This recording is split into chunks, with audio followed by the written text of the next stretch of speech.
NIA ने Sidhu Moosewala murder case में Punjabi singer अफसाना खान को समन भेजा है। अफसाना खान को दिल्ली में एनआईए हेडक्वार्टर में पूछताछ के लिए बुलाया गया है। हाल ही में हुई रेड के समय अफसाना खान एनआईए के रडार पर आई थी। तो सिद्धू मूसेवाला केस से जुड़ी बड़ी खबर आपको बता दें कि अफसाना खान, जो कि सिद्धू मूसेवाला की मुंहबोली बहन थी, वो एनआईए की रडार पर है। कल भी पूछताछ हुई थी 5 घंटे और आज फिर से एनआईए अफसाना खान से पूछताछ कर सकती है।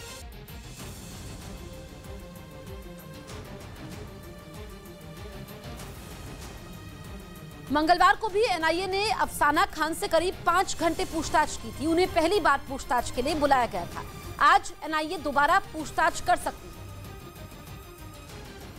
सूत्रों के हवाले से खबर है कि सिद्धू मूसेवाला की मुंहबोली बहन और पंजाबी सिंगर अफसाना खान के तार बम्बिया गैंग से जुड़े पाए गए थे, जिसको लेकर सुरक्षा एजेंसियों ने अफसाना खान से पूछताछ की। उनसे दर्जनों सवाल पूछे गए, लेकिन बहुत से सवालों के जवाब अफसाना खान ने नहीं दिए। यही वजह है कि एनआईए उन्हें दोबारा पूछताछ के लिए बुला सकती है। अफसाना खान सिद्धू मूसेवाला को अपना भाई मानती थी और दोनों काफी करीब थे। सूत्रों के अनुसार एनआईए की टीम ने अफसाना खान से सिद्धू मूसेवाला केस में शामिल गैंगस्टरों से जुड़ी जानकारी हासिल की है।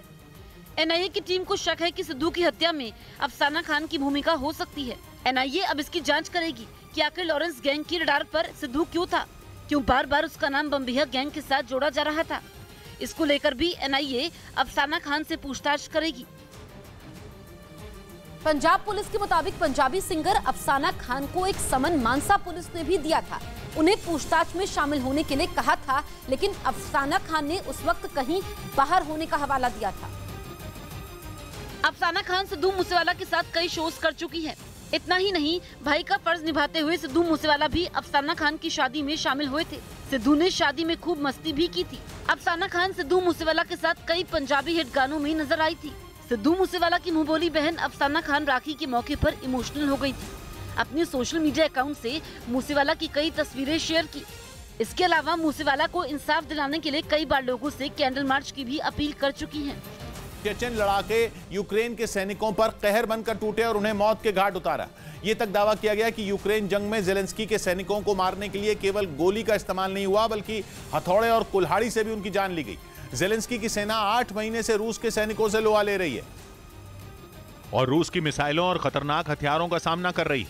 लेकिन दावा किया गया कि ज़ेलेंस्की के सैनिक कादिरव के लड़ाकों से नहीं लड़ पा रहे और खूंखार चेचन लड़ाकों ने यूक्रेन के सैनिकों का मनोबल ही तोड़ दिया है, क्योंकि यूक्रेन के सैनिक उतने क्रूर नहीं हो पाए जितने कादिरव के लड़ाके हैं। और ये सब इसलिए कहा गया क्योंकि चेचन लड़ाकों पर आरोप लगा कि वो पहले यूक्रेन के सैनिकों को गोली मारते थे और फिर कुल्हाड़ी और हथौड़े से उनके टुकड़े टुकड़े कर दिया करते थे। एक रिपोर्ट में दावा किया गया कि चेचन लड़ाकों की हैवानियत उनकी यूक्रेन में युद्ध नीति का हिस्सा थी, क्योंकि वो ऐसा करके यूक्रेन की सेना को दिमागी तौर पर कमजोर करना चाहते हैं, उनके मन में अपना खौफ बिठाना चाहते हैं। दावा किया गया कि चेचन लड़ाकों का ये तरीका काम भी आया, क्योंकि यूक्रेन के सैनिक कभी उस तरह से नहीं लड़ पाए जैसे कादिरव के लड़ाके लड़े। लेकिन अब खबर है कि चेचन लड़ाकों का जवाब देने के लिए तालिबान यूक्रेन पहुंच रहे हैं, जिसमें उन्हें अलकायदा का भी साथ मिल रहा है। सूत्र बता रहे हैं कि इस काम के लिए तालिबान को पाकिस्तान की फौज और खुफिया एजेंसी ISI ने राजी किया है और उन्हें मुंह मांगा पैसा ऑफर किया है। मतलब यूक्रेन जंग में अब गोला बारूद ही नहीं चलेगा, बल्कि पुतिन और ज़ेलेंस्की की ओर से 2 ऐसे खतरनाक गुट भिड़ेंगे जो जान देना भी जानते हैं और जान लेना भी। क्योंकि माना जा रहा है कि जो तालिबान यूक्रेन भेजे जा रहे हैं उन्हें कादिरव के लड़ाकों की टक्कर का बनाया गया और उन्हें 1980 में अफगानिस्तान में हुई वो जंग भी याद दिलाई गई जिसमें रूस की वजह से लाखों लोगों की जान गई थी। क्योंकि उस जंग में रूस ने अफगानिस्तान की कम्युनिस्ट सरकार का साथ दिया था और रूस की सेना अफगानिस्तान की सरकार के समर्थन में विद्रोहियों से लड़ी थी, जिन्हें तब मुजाहिदीन कहा जाता था। जिसके बाद अमेरिका ने पाकिस्तान की मदद से अफगानिस्तान के मुजाहिदीन को लड़ाई के लिए तैयार किया और पूरी दुनिया से लड़ाकों को इकट्ठा करके उन्हें पाकिस्तान और चीन की सेना से ट्रेनिंग दिलाई थी। साथ ही इन्हें हथियार देने के लिए अमेरिका, ब्रिटेन, सऊदी अरब जैसे देशों ने अरबों डॉलर खर्च किए थे।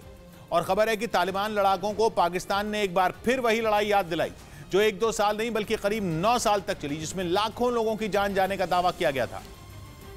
और माना जा रहा है कि यूक्रेन जंग में तालिबान रूस से सालों पुराना बदला लेंगे, क्योंकि वो लोग जो 1980 के दशक में मुजाहिदीन थे वो अब तालिबान कहे जाते हैं। यानी तब के मुजाहिदीन और अब के तालिबान पहले भी रूस की सेना से लड़ चुके हैं और एक बार फिर वो यूक्रेन जंग में रूस की सेना से भिड़ने की तैयारी में है। खबर है कि वो यूक्रेन में गुरिल्ला वॉर लड़ेंगे, यानी ऐसा युद्ध लड़ेंगे जिसका सिद्धांत ही मारना और भाग जाना है। क्योंकि गुरेला वार में सैनिक अचानक हमला करते हैं और दुश्मन का काम तमाम करके भाग जाते हैं। यही नहीं, खबर है कि तालिबान के लड़ाके सुसाइड बॉम्बर बनकर भी रूस पर हमला करने वाले हैं, जिसकी मिसाल था क्राइमिया ब्रिज अटैक। क्योंकि इस धमाके से जुड़ी कई अफवाहों में एक अफवाह यह भी है कि वो धमाका एक सुसाइड बॉम्बर ने किया और तालिबान के कई और सुसाइड बॉम्बर जल्द ही यूक्रेन की ओर से रूस के सैनिकों से भिड़ने वाले हैं। खबर है कि अफगानिस्तान में खाली बैठे 1 लाख तालिबान लड़ाकों में कई यूक्रेन जाने के लिए तैयार हैं, जिन्हें ट्रेनिंग ही लड़ने, मरने और मारने की दी गई है। मतलब यूक्रेन को ऐसे लड़ाके मिलने वाले हैं जो कादिरफ के खूंखार लड़ाकों से लोहा लेंगे और उन्हें उन्हीं की भाषा में जवाब देंगे। क्योंकि कहा जा रहा है कि अमेरिका के इशारे पर पाकिस्तान ने तालिबान को यूक्रेन में भेजने की प्लानिंग की, क्योंकि वो ये साबित करना चाहता है कि पाकिस्तान अमेरिका के साथ है, न कि रूस के साथ। यूक्रेन ने दावा किया कि खार्किव पर कब्जे के लिए रूसी सेना ने वहां हजारों मिसाइलें दागी।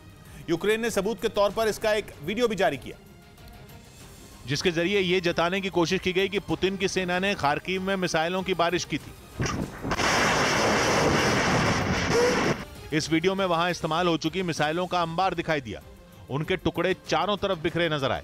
असल में यूक्रेन के राष्ट्रपति ज़ेलेंस्की ये दावा कर चुके हैं कि जंग की शुरुआत से अब तक पुतिन की सेना 4,500 मिसाइलें दाग चुकी है और इनमें ज्यादातर का इस्तेमाल रूस ने खार्किव में किया ताकि वो इन मिसाइलों के दम पर इस इलाके को अपनी मुट्ठी में कर सके।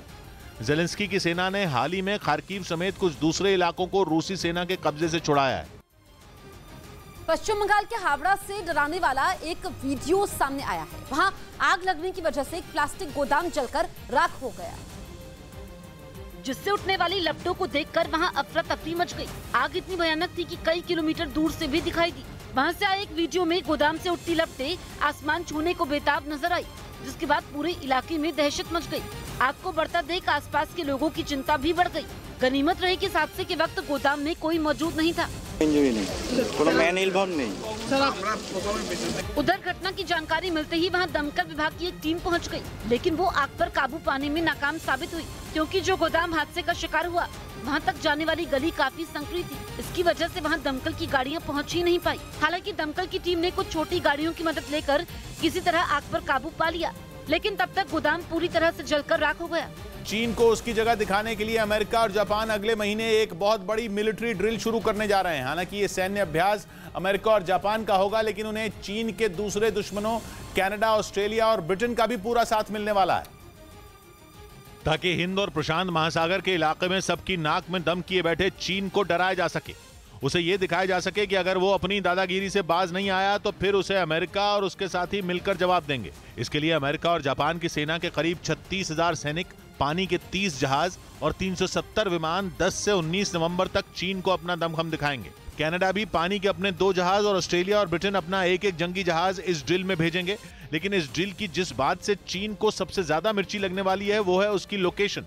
ये ड्रिल जापान के दक्षिण पश्चिमी टापुओं पर भी होने वाली है, जिनमें एक टापू है तोकुनोशिमा। तोकुनोशिमा टोक्यो से ज्यादा ताइवान की राजधानी ताइपे के करीब है और ताइवान चीन की दुखती रग है, जिसे दबाकर जापान उससे हिसाब बराबर करना चाहता है। बीते कुछ वक्त से चीन ने जापान के लिए मुसीबत खड़ी की हुई है, इसलिए जापान ने साल 2027 तक अपनी ताकत कई गुना बढ़ाने का प्लान तैयार कर लिया है। जापान की तैयारी आवाज की रफ्तार से 5 गुना तेज उड़ने वाली हाइपरसोनिक मिसाइलों को अपना हथियार बनाने की है। वहीं जापान अपनी सेना को अटैक ड्रोन से भी लैस करने की कोशिश में है। अब तक जापान की सेना ड्रोन को जंग के मैदान का अहम हथियार नहीं मानती थी, लेकिन यूक्रेन की जंग में तुर्की के बारख्ताश और ईरान के शाहिद ड्रोन ने जिस तरह अपना लोहा मनवाया है, उससे जापान ने भी अब स्ट्रेटजी बदल ली है।